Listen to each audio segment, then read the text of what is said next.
Hello, and welcome back to the Cozy Dreamer.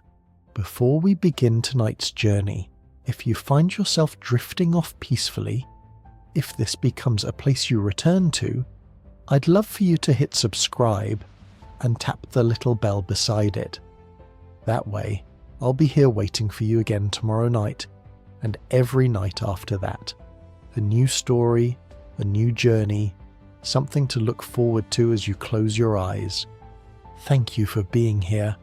Now, let's go somewhere wonderful.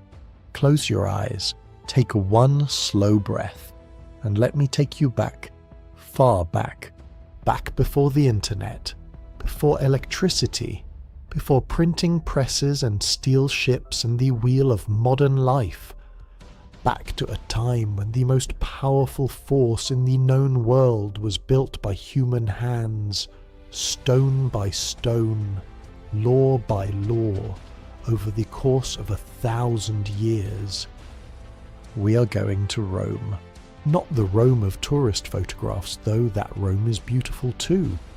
We are going to a deeper Rome, the Rome of mud and ambition, the Rome of senators and soldiers and slaves and emperors, the Rome of roads that still exist beneath modern streets, the Rome of aqueducts that carried water across mountains, of laws that still echo in the courts of 50 nations.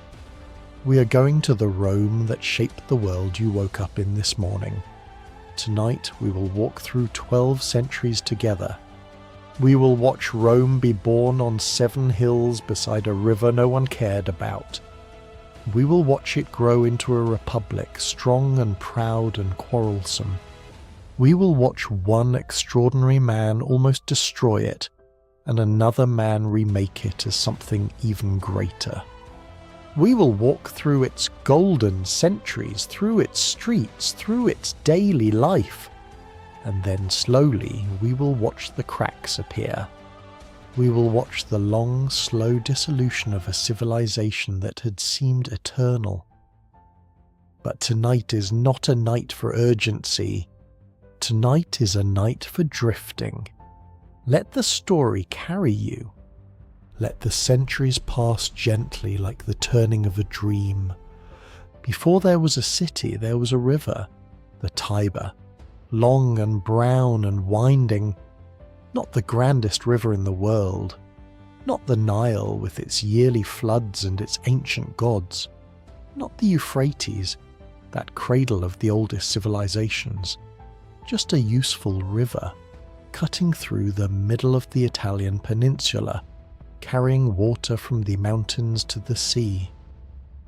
On the eastern bank of the Tiber, about 20 kilometers from where it met the sea, there was a cluster of hills, 7 of them. The Capitoline, the Palatine, the Aventine, the Caelian, the Esquiline, the Viminal, the Quirinal. They are not dramatic hills, not the great peaks of the Alps that lay to the north, or the tall volcanic cones that rose from the southern Italian landscape. These were modest hills, rising 40 or 50 meters above the surrounding plain. Between them, in the valleys, the ground was marshy and damp, but they were defensible. A village on a hill is harder to attack than a village on a plain. And the river below meant fresh water and trade and a connection to the wider world. People had lived on these hills for a very long time before anyone thought of calling the place Rome. By 1000 BC, small farming communities had settled on several of the hilltops, growing wheat and barley, raising goats and pigs, burying their dead in shallow graves beneath the soil. They were called Latins. They spoke an early form of what would one day become Latin, the language of law and empire and the Catholic Church. They were not remarkable people, not yet. They were small communities in a big landscape, hemmed into the north by the Etruscans, a sophisticated and wealthy civilization that built stone cities and painted their walls and traded with the Greeks, and hemmed into the south by other Latin tribes competing for the same valleys and rivers. But something happened on those 7 hills, something slow and accumulating and impossible to fully explain. The villages began to cooperate. They shared markets in the low ground between the hills, a place that would one day become the Roman Forum. They drained the marshy valleys. They built common defences. They began to think of themselves not as 7 separate communities, but as one. And at some point in the hazy centuries around 750 to 700 BC, the thing we call Rome began. The Romans themselves told a story about this moment. They said 2 brothers founded their city, Romulus and Remus, twin sons of a mortal woman and the god of war, Mars. Abandoned as infants, suckled by a she-wolf on the slopes of the Palatine Hill, raised by a shepherd, they grew up to reclaim their birthright and build a new city. But they quarrelled over which hill the city should sit on. Romulus chose the Palatine, Remus chose the Aventine. And when Remus mocked his brother by jumping over the low wall Romulus had begun to build, Romulus killed him. Rome, the legend says, was founded in blood. Historians today believe the founding date of 753 BC is largely symbolic. The real process was slower, messier, less dramatic. But the Romans loved that founding story because it explained something they always felt was true about themselves, that greatness and violence were inseparable, that the city had been built on a terrible act, and that it carried that weight forward through all its centuries. They were not wrong. Rome's first centuries were ruled by kings, 7 of them by tradition. Romulus himself, followed by Numa Pompilius, Tullus Hostilius, Ancus Marcius, and then 3 Etruscan kings, Tarquinius Priscus, Servius Tullius, and finally Tarquinius Superbus, Tarquin the Proud. The details are thin and tangled with legend. The Romans themselves, writing centuries later, were not entirely sure what was historical and what was myth. But the broad shape seems true. Early Rome was a monarchy, influenced heavily by the more advanced Etruscan civilization to its north. The Etruscans were remarkable people. They built stone-paved roads. They constructed temples with terracotta roof decorations. They wore fine linen traded in bronze and iron, and enjoyed elaborate banquets with music and dancing. Their women, unusually for the ancient world, attended these feasts alongside the men. When the Etruscan kings ruled Rome, the city absorbed much of this culture. The Romans learned to build in stone. They adopted the toga. They took the Etruscan practice of reading omens from the flight of birds or the internal organs of sacrificed animals, a practice they would carry with them for centuries. But the Roman aristocracy grew to resent the kings. Not all kings were bad. Servius Tullius, the 6th king, was remembered fondly. He built the Servian wall around the hills. He organized the Roman people into voting groups called centuries, giving even common citizens a voice in the city's decisions. But Tarquin the Proud was different. He ruled without consulting the Senate. He executed nobles without trial. He treated the Roman people not as citizens but as subjects. In 509 BC, the Romans had enough. The immediate trigger was the rape of Lucretia, a noblewoman, by Sextus Tarquinius, the king's son. Lucretia, after telling her husband and father what had been done to her, took her own life. Her kinsman, Lucius Junius Brutus, an ancestor of the more famous Brutus we will meet later, carried her body through the streets of Rome and declared that the monarchy must end. The people agreed. Tarquin the Proud was expelled. the monarchy was abolished and Rome became a republic. The Roman Republic is one of the most enduring political experiments in human history. It lasted, in various forms, for almost 5 centuries, from 509 BC to 27 BC. That is longer than the United States has existed, longer than the entire span of the British Empire at its greatest reach, and it established ideas that are still alive in the world tonight. The genius of the Republic was the distribution of power. The Romans had seen what kings could do with absolute authority, and they were determined never to let one person hold it again. So they created a system of checks and balances so elaborate it sometimes made the Republic ungovernable, but also made it remarkably resilient. At the top were 2 consuls, elected each year. 2, not 1. Each could veto the other.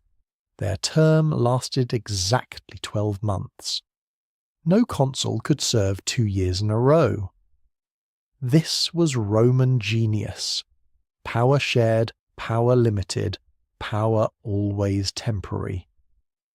Below the consuls, a cascade of magistrates, praetors who administered justice, quaestors who managed finances, censors who counted the population and regulated public morality, aediles who maintained the city's streets and markets, and above all of them, in theory, sat the Senate. 300 men drawn from Rome's aristocratic families, the patricians. They did not make laws directly, but they controlled finances, commanded foreign policy, and could declare a state of emergency. Their authority was immense, their deliberations slow and measured. The Republic was not a democracy, not in the way we use that word. The poor had votes, but little power. Women had no formal political role. Slaves, who would come to represent perhaps 1/3 of Rome's population in later centuries, had no rights at all. Power remained concentrated in the hands of a relatively small number of wealthy, well-connected families. But it was something new in the ancient world. It was the idea that no single person should stand above the law, that rulers were accountable, that power had to be justified, renewed, restrained.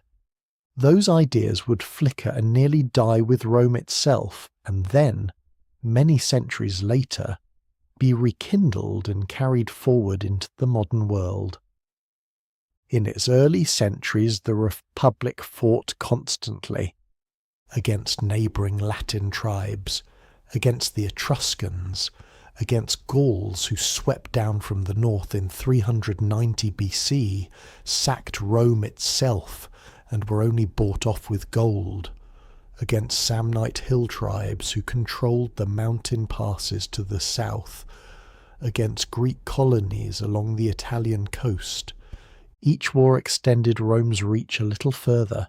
Each victory brought new land, new allies, new soldiers. By 264 BC, Rome controlled the entire Italian peninsula south of the Po Valley. It was ready for something bigger. Across the narrow strip of sea that separated Italy from North Africa, there was a city called Carthage. It sat on a promontory of land in what is now Tunisia, looking north across the Mediterranean.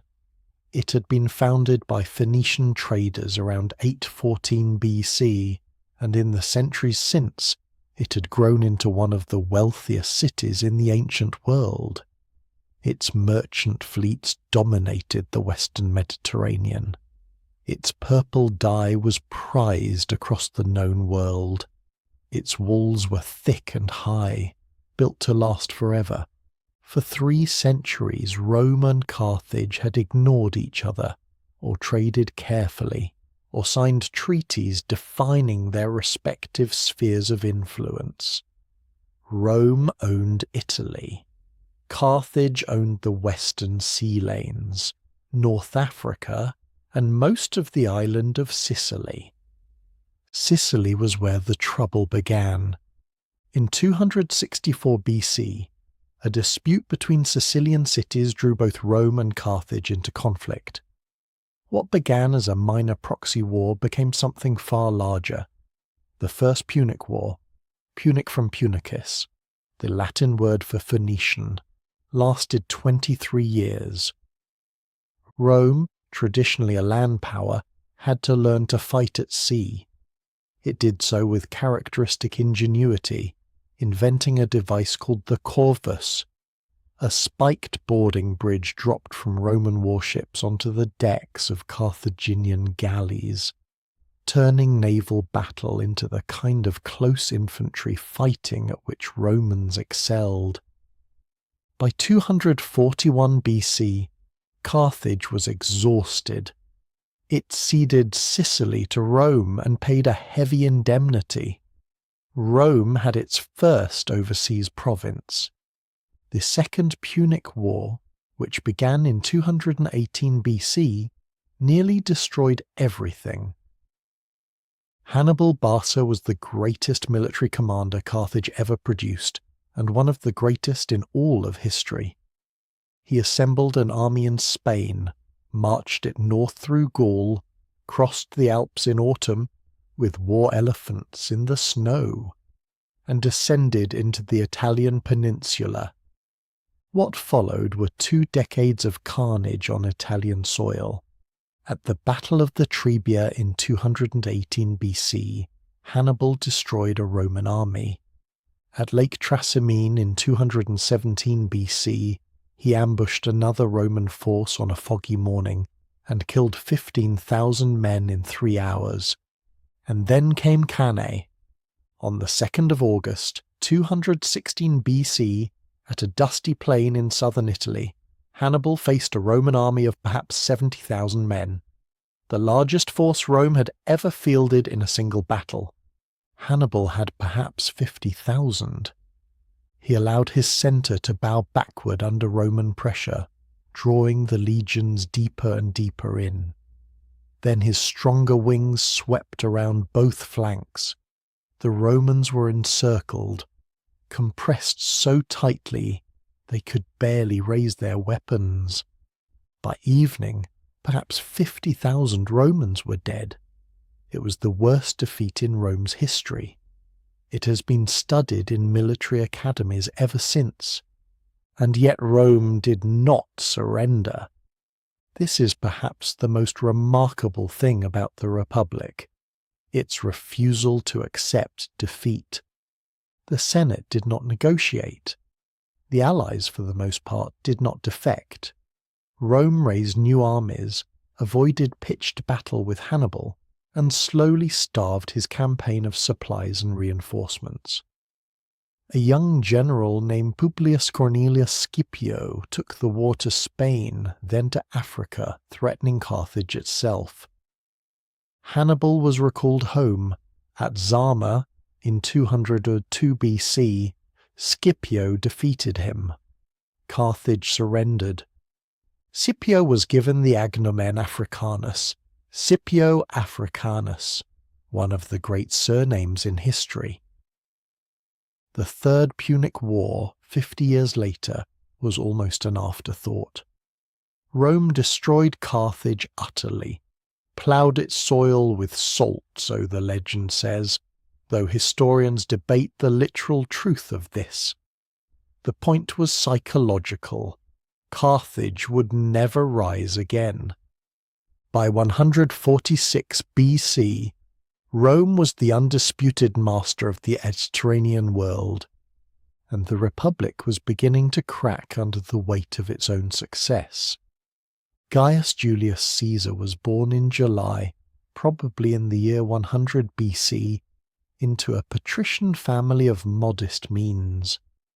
The Julii were an ancient and distinguished family.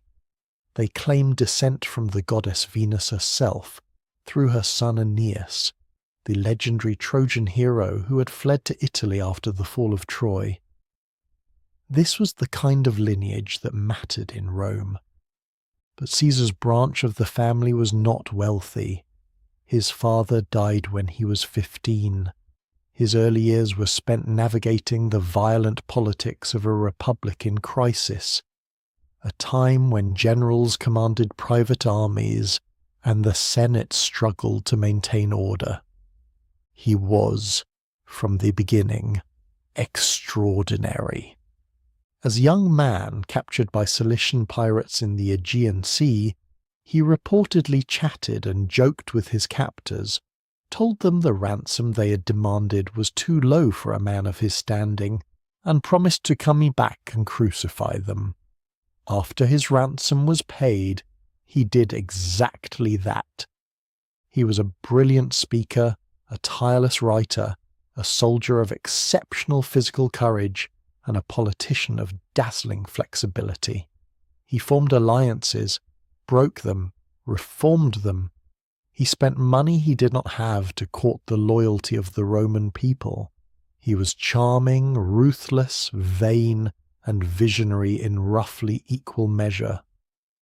The Rome Caesar was born into was fracturing. The gap between rich and poor had widened enormously. The wars that had made Rome wealthy had also displaced hundreds of thousands of small farmers who sold their lands to wealthy landowners running vast estates worked by slaves and drifted to the cities. The city of Rome itself had grown to perhaps 1 million people, a chaotic, noisy, dangerous place. Political violence was becoming normalized. In 133 BC, the tribune Tiberius Gracchus, who had tried to redistribute public land to the poor, was beaten to death by senators using chairs and broken furniture. His brother Gaius met a similar end a decade later. Generals began to use their armies as political tools. Sulla marched on Rome itself in 88 BC, the first Roman general to lead troops against the city. The Republic was eating itself. Caesar navigated this world carefully. He allied himself with Crassus, the richest man in Rome, and with Pompey, the greatest general of the age. Together these three men formed the first triumvirate in 60 BC, an informal but immensely powerful coalition that dominated Roman politics. Caesar used this leverage to obtain the governorship of Gaul, the vast territory of what is now France, Belgium, Switzerland, and parts of Germany and the Netherlands. What followed was 9 years of brutal, brilliant campaigning. Caesar subdued Gaul through a combination of overwhelming military force, strategic diplomacy, and calculated terror. He crossed the Rhine into Germany, not because he needed to conquer it, but to demonstrate to the Germanic tribes that Rome's reach had no boundary. He crossed the Channel into Britain twice, not to occupy it, but to project Roman power to the edge of the known world. He massacred entire tribes when it served his purposes. He enslaved perhaps 1 million people. He killed, by some estimates, 1 million more. These are numbers that should give us pause, even as we describe his genius. He also wrote about it all in a clear, economical Latin prose that schoolchildren have been studying for 2,000 years. His Gallic Wars is one of the earliest examples of a military commander writing his own propaganda and doing it brilliantly. Back in Rome, his alliance with Pompey had collapsed. Crassus had died in a military disaster in Parthia. The Senate, frightened of Caesar's power, ordered him to disband his army and return to Rome as a private citizen. Caesar refused. In January of 49 BC, he led his 13th legion across the Rubicon River, the small stream that marked the boundary between his province of Cisalpine Gaul and Italy proper. Crossing it with an army was treason. He knew that. He crossed anyway. The die is cast, he is said to have remarked. Or perhaps the die has been thrown. Historians debate the exact phrase. The meaning was clear. The civil war that followed was swift. Pompey fled to Greece, then to Egypt, where he was murdered on the beach by agents of the pharaoh. Caesar pursued him, arrived in Egypt, and met a young woman who would change his life. Cleopatra VII, Queen of Egypt, last of the Ptolemaic dynasty, brilliant, multilingual, politically shrewd. She had herself smuggled into his quarters, rolled in a carpet or in bedding. The exact method of delivery is debated. She emerged, presented herself, and Caesar was captivated. They became lovers. He backed her claim to the Egyptian throne. She gave him a son, or a boy she claimed was his son, named Caesarion. Caesar returned to Rome in 46 BC, having defeated all his enemies. He was appointed Dictator Perpetuo, dictator in perpetuity. Not for 6 months, as the old emergency office had provided, but forever. Rome had a king again, in everything but name. The 15th of March, 44 BC, the Ides of March in the Roman calendar. Caesar was due to address the Senate. He had plans to travel east to wage war against the Parthian Empire that had killed Crassus, to extend Roman power further than it had ever reached. But a group of senators, perhaps 60 of them, had decided that Caesar must die. They called themselves the Liberatores, the Liberators. They believed they were saving the Republic, restoring the old order, returning Rome to the values of its ancestors. Among them was Marcus Junius Brutus, whose ancestor had expelled the last king. Caesar had treated Brutus with great favour.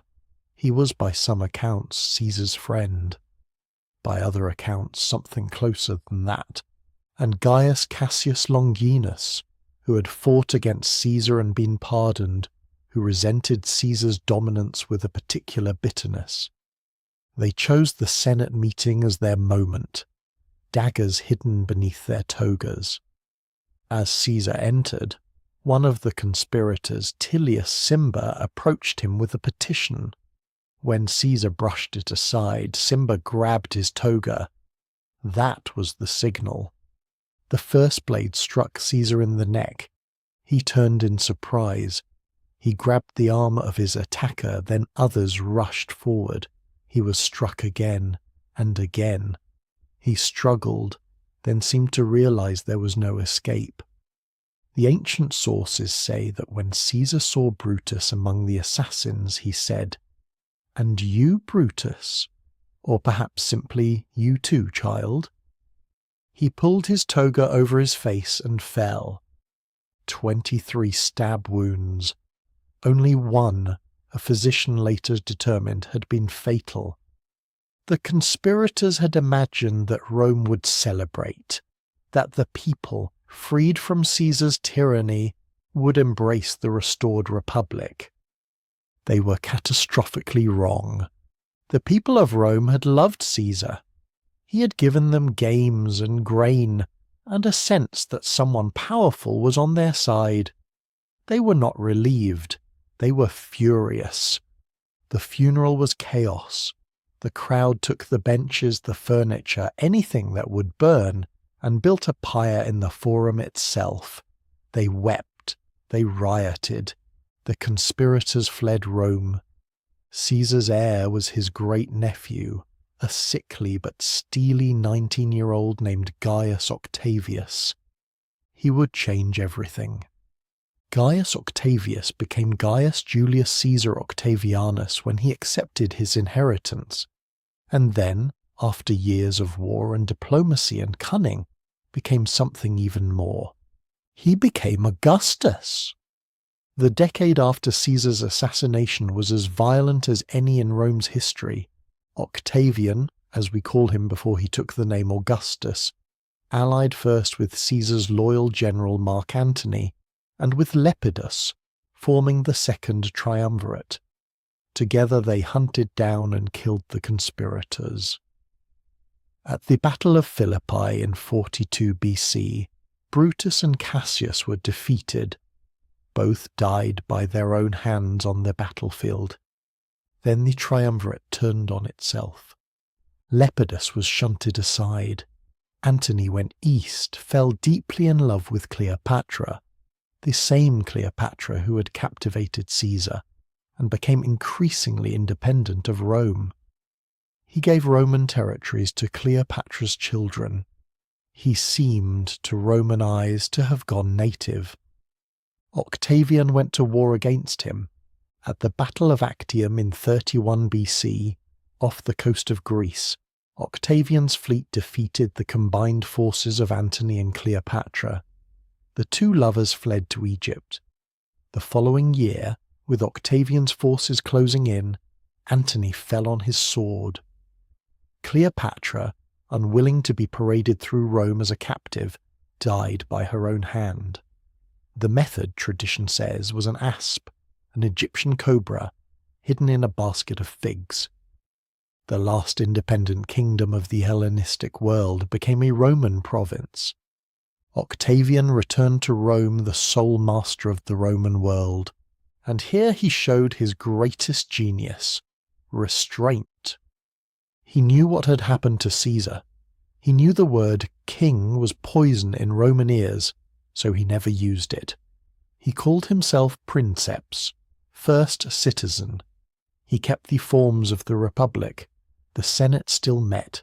Elections were still held. The old magistracies still existed. But real power was his. In 27 BC, the Senate voted him a new name, Augustus, the revered one, a word with religious weight, implying something greater than human. He ruled for 41 years, from 27 BC until his death in 14 AD, the longest reign of any Roman emperor. Under Augustus, Rome was transformed. He found Rome a city of brick, the old saying went, and left it a city of marble. He built the Forum of Augustus with its temple to Mars the Avenger. He restored 82 temples in a single year.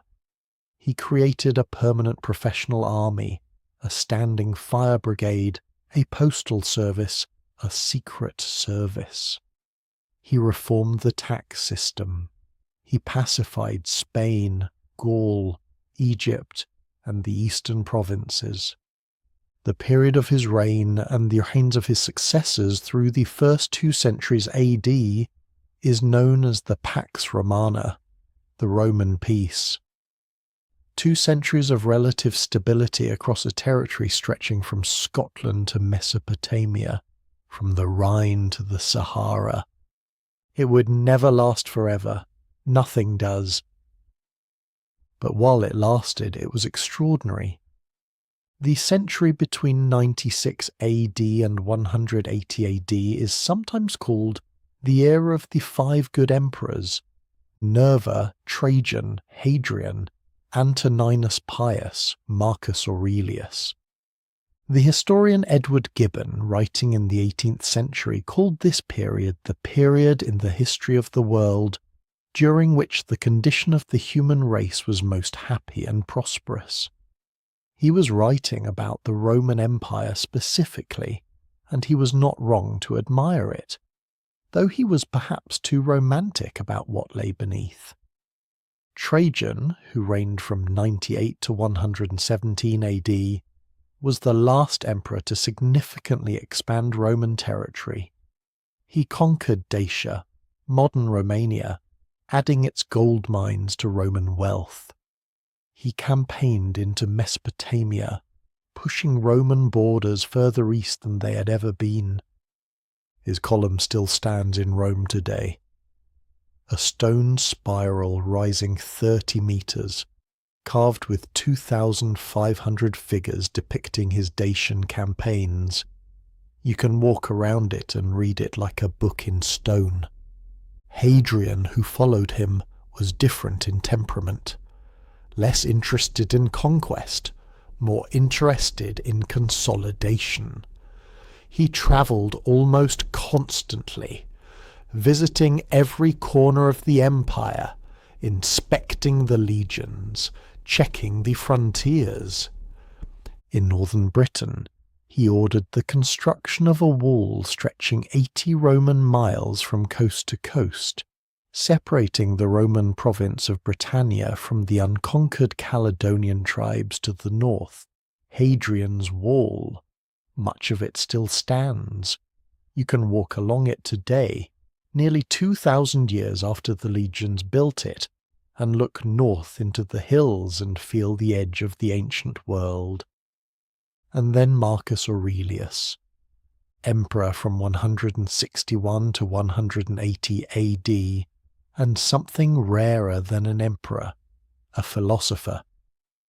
He wrote his private thoughts in a journal, in Greek, during military campaigns on the Danube frontier. He never intended it to be published. It circulated anyway, and eventually became one of the most widely read texts of the ancient world. He called it to himself. We call it the Meditations. It is a deeply human document, a powerful man reminding himself constantly of his own smallness. You have power over your mind, not outside events, he wrote. Realize this, and you will find strength. Dwell on the beauty of life. Watch the stars and see yourself running with them. The impediment to action advances action. What stands in the way becomes the way. Here was a man who controlled an empire of perhaps 50 million people, who commanded the greatest army in the world, who could have any luxury or pleasure he desired, and who spent his private hours reminding himself that none of it mattered very much, that the only thing worth pursuing was virtue, that time was brief and the universe was vast, and the wisest response to both was equanimity. Even emperors, it turns out, could not sleep without their worries. Even Marcus Aurelius needed something to help him let go. He died in 180 AD at Vindobona, on the Danube frontier, the place we now call Vienna. He was 58 years old. He had spent the last years of his life on campaign in the cold north, keeping the borders of the empire intact. He died doing his duty. He was cremated. His ashes were carried back to Rome in an urn and placed in the great mausoleum of Hadrian. His meditations survived, copied and recopied across 15 centuries, translated into every major language, read by soldiers and philosophers and exhausted parents, and anyone who has ever needed to be reminded that the universe is large and our time in it is short. It is still in print today. But what was Rome like to live in for the people who were not emperors? For the baker who rose before dawn to fire his ovens? For the merchant arranging his goods in the forum? For the schoolboy reciting his Virgil by lamplight? For the legionary standing watch on the Rhine frontier, dreaming of home? The city of Rome in the 2nd century AD was home to perhaps 1 million people, the largest city in the Western world until London surpassed it in the 19th century. It was loud. Carts were banned from the city centre during the day to ease traffic, so they thundered through the streets all night, keeping everyone awake. The poet Juvenal complained bitterly about the noise, the grinding of wheels on stone, the shouting of draymen, the barking of dogs. It was crowded. Most Romans lived in apartment buildings called insulae, islands. These could rise 6 or 7 stories high. The upper floors were cheap because water had to be carried up, because fire was a constant danger, because the walls were thin. The ground floors were occupied by shops and wealthier tenants. Water was everywhere and extraordinary. Rome's 11 major aqueducts brought perhaps 1 million cubic meters of fresh water into the city every day. Free flowing water at public fountains on almost every street corner. The baths of Caracalla, opened in 216 AD, could accommodate 1,600 bathers at a time. The larger baths of Diocletian could manage 3,000. The baths were not simply places to wash, they were social centres. You came to bathe, yes, but also to exercise, to meet friends, to listen to philosophers, to eat, to gossip. Admission was minimal, sometimes free. The baths were the great democratic institution of Roman civic life. Romans ate simply and well. Bread was the staple, baked in neighbourhood ovens from grain grown in North Africa and Sicily. Olive oil was used for cooking, for lamps, for personal hygiene. Wine was drunk daily, mixed with water. The Romans considered it barbaric to drink undiluted wine. Garum, a pungent fermented fish sauce, was added to almost everything, the way salt or soy sauce is used in other culinary traditions. It was manufactured in large quantities along the Spanish and North African coast, and shipped across the empire in distinctive amphoras. The wealthy ate elaborate meals with many courses. The poor ate bread, olives, and whatever the market offered cheaply that day. Religion was everywhere and practical. The Romans worshipped an enormous number of gods, absorbed and adapted from every culture they encountered. Jupiter, king of gods, and his wife Juno. Mars, god of war. Venus, goddess of love. Mercury, swift messenger. Minerva, of wisdom. Neptune, of the sea. But also gods from Greece, from Egypt, from Persia. Isis worshippers walked in procession through the streets of Rome. Followers of Mithras gathered in underground temples to share ritual meals. Religion for most Romans was not about belief in a doctrinal sense. It was about practice. You performed the correct rituals, made the correct sacrifices, observed the correct festivals. The gods in return would look after the city. It was a relationship, a contract maintained through action. And through all of it, the seasons turned. The festivals came and went. The Lupercalia in February, an ancient fertility rite. The Saturnalia in December, when masters served their slaves and gifts were exchanged. A celebration that echoes, perhaps in a winter holiday, you may have recently experienced yourself. There were the ludi, the public games, chariot races at the Circus Maximus, which could seat 250,000 people.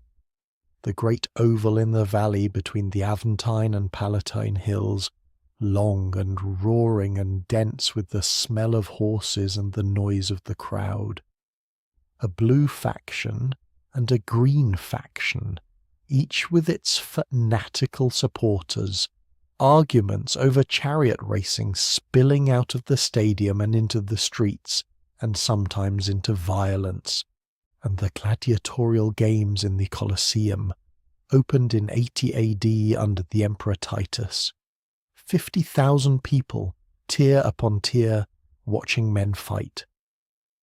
Some historians believe the games were not quite as uniformly bloody as their reputation suggests, that surrendered fighters were often spared at the crowd's discretion, that the economics of gladiatorial schools meant owners preferred their trained men alive. But the violence was real. Death was real. The crowd's appetite for it was real.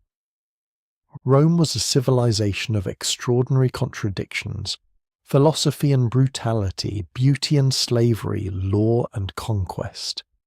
It was human, in other words, magnificently, terribly human. Life in Rome was not gentle, not by our standards. Disease was common, life expectancy was short. The gap between rich and poor was vast. Slavery was everywhere and brutal. But there was also extraordinary beauty, extraordinary engineering, extraordinary art and literature and philosophy. And in the evenings, when the carts had quieted and the day's work was done, the Roman family gathered at the table and they ate and they talked, and the children fell asleep in their parents' arms, just as children have always done. After Marcus Aurelius died in 180 AD, something changed. He had broken the tradition established by his predecessors of choosing the best available man as successor. He chose his own son, Commodus. Commodus was not the best available man. He neglected the business of governance. He had his own face placed on statues of Hercules. He renamed Rome after himself, the Colonian Commodiana. He fought in the arena as a gladiator, an act that horrified the aristocracy, for whom the arena was the domain of slaves and criminals. He was strangled by a wrestler in his bath on the 31st of December, 192 AD, and the period of stable succession died with him. The 3rd century AD is sometimes called the crisis of the 3rd century, and the name is apt. Between 235 and 284 AD, the empire had at least 26 emperors. Some reigned for months, some for only weeks. Most died violently. The empire was simultaneously attacked from without. Germanic tribes pressing on the Rhine and Danube, the Sassanid Persian Empire challenging Rome in the east, and torn apart from within by civil war. Plague ravaged the empire for 2 decades in the middle of the century. Trade collapsed, cities shrank, coinage was debased until the silver in a silver coin was merely a silver wash on bronze. Diocletian, who took power in 284 AD, stabilized things temporarily through sheer force of will and radical reorganization. He divided the empire into 2 halves, Eastern and Western, with 2 senior emperors, called Augusti, and 2 junior emperors, called Caesars. He reformed the tax system, the currency, the military. He issued an edict on maximum prices, fixing the prices of hundreds of goods across the empire, one of the first attempts at state price controls in history, and largely unenforceable in practice. He also launched the last great persecution of Christians, ordering the destruction of churches and scriptures and the execution of those who refused to sacrifice to the traditional gods. His successor Constantine reversed this entirely. In 312 AD, on the eve of the Battle of Milvian Bridge, Constantine reportedly saw a vision, a cross of light above the sun, and the words in this sign, "Conquer." He won the battle. He attributed the victory to the Christian God. The following year, the Edict of Milan granted religious tolerance throughout the empire. Christianity was no longer persecuted. By the end of the 4th century, it would be the official religion of Rome. The transformation of the empire was complete. The old gods of the capital, Jupiter and Juno and Mars, faded into myth. The cross rose over the temples. The fall of Rome was not a single moment. It was a long unravelling, a slow dimming spread across decades and centuries. But there are 2 dates that mark the ends of chapters.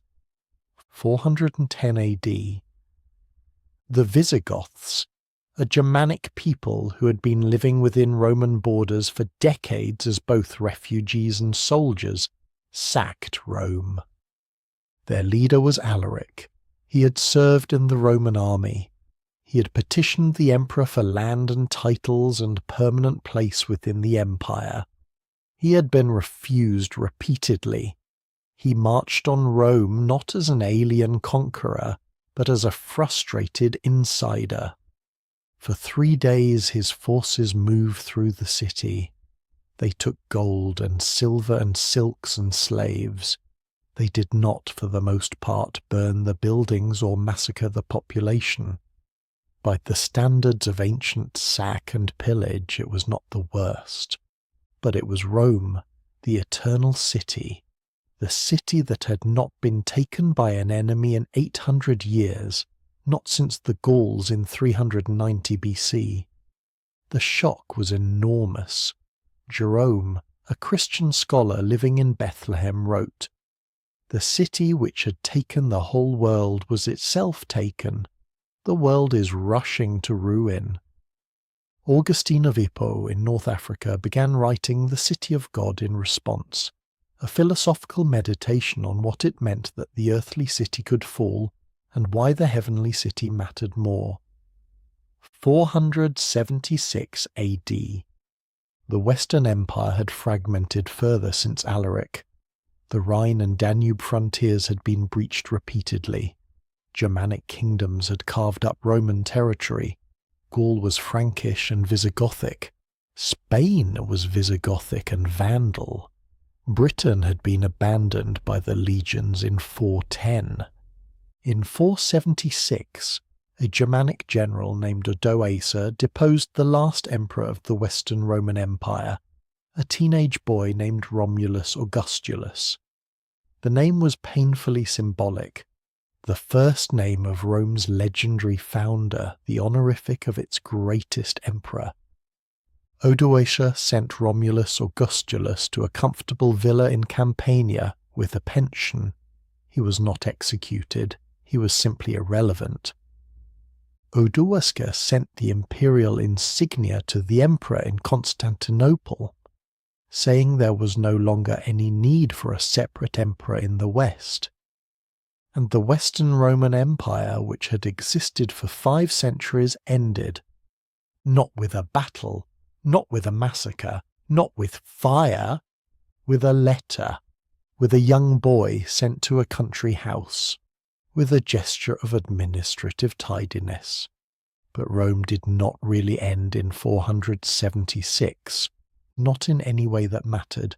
The Eastern Roman Empire, centred on Constantinople, the city Constantine had founded on the Bosphorus, survived for another 1,000 years. It called itself Rome. Its people called themselves Romans. It fell at last in 1453, when Ottoman forces under Sultan Mehmed II breached the walls of Constantinople. The last emperor, Constantine XI Palaiologos, reportedly threw off his imperial regalia, charged into the breached wall, and was never seen again. His body was never found. Legend says he was turned to marble and sleeps beneath the city, waiting to be wakened when Rome rises again. But even beyond that eastern echo, Rome survived in 1,000 other ways, the languages of the world. Latin did not die, it transformed. It became French, Spanish, Portuguese, Italian, Romanian. It became the language of the Catholic Church, of European scholarship for 1,000 years after the fall. When scientists today name a new species, they name it in Latin. When lawyers cite precedent, they quote Latin phrases. When a doctor writes a prescription, the abbreviations are Latin. The law. Roman law is the foundation of the legal systems of most of continental Europe, Latin America, and much of Africa.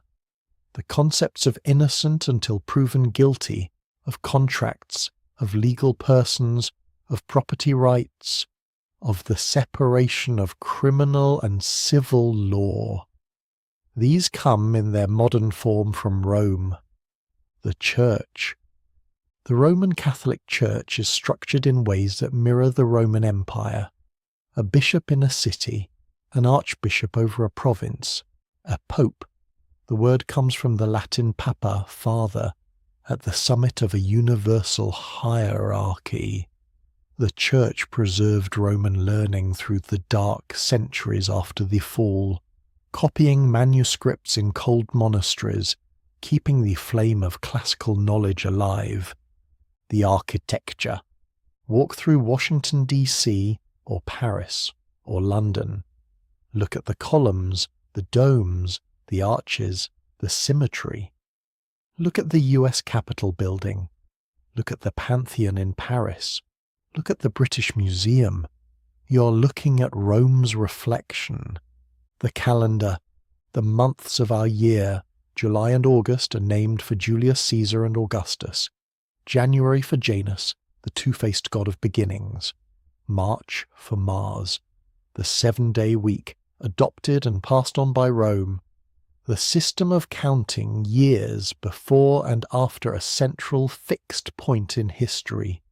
The ideas, the Republic, with its separation of powers and its horror of tyranny, was the model the American founders had in their minds when they wrote the Constitution in 1787.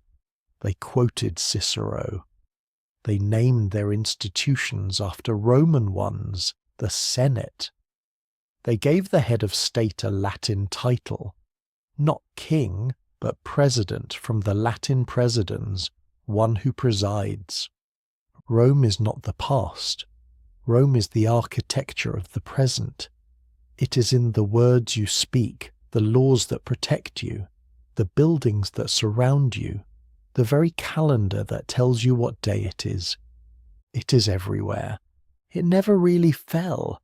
And now we leave Rome. We have been here a long time tonight. We have walked its hills before there were streets. We have heard the crowds cheering in the Forum. We have stood at the edges of great battles and listened to the Senate debate and watched the extraordinary procession of men who shaped this city and this story. We have seen something that every civilization eventually teaches us, that nothing lasts forever, that greatness and corruption can inhabit the same institution across the same centuries, that the people who build remarkable things are also capable of terrible things, that history does not move in straight lines, but in spirals, returning always to the same questions. How do we share power? How do we protect the weak? How do we hold together across all our differences into something larger than ourselves? Rome tried. For 1,000 years it tried. It failed often. It succeeded sometimes. It built things that still stand. Let those things settle in you now. Let the centuries fold gently closed, like the pages of a very old book. Let the sound of Rome, the carts on the stone streets, the water rushing in the aqueducts, the voices of the Forum, the tramp of legionary boots on a long road, let those sounds soften, let them drift, let them become something quieter, the hush of a room at night, a single lamp burning low, the warmth of the blanket around you. You are not on the Palatine Hill, you are not watching the Senate, you are here, safe, still, resting, and somewhere in the walls of the building around you, in the legal systems that protect you, in the language that you carry in your mind, Rome is still there, quietly, holding you without your knowing it. Let your breathing slow. Let your body sink into wherever you are resting. Let the last light of Rome fade as all lights fade slowly and naturally into the dark. The Tiber still flows. The 7 hills still stand. The stars that Caesar counted are the same stars above you now. You are home. Sleep well.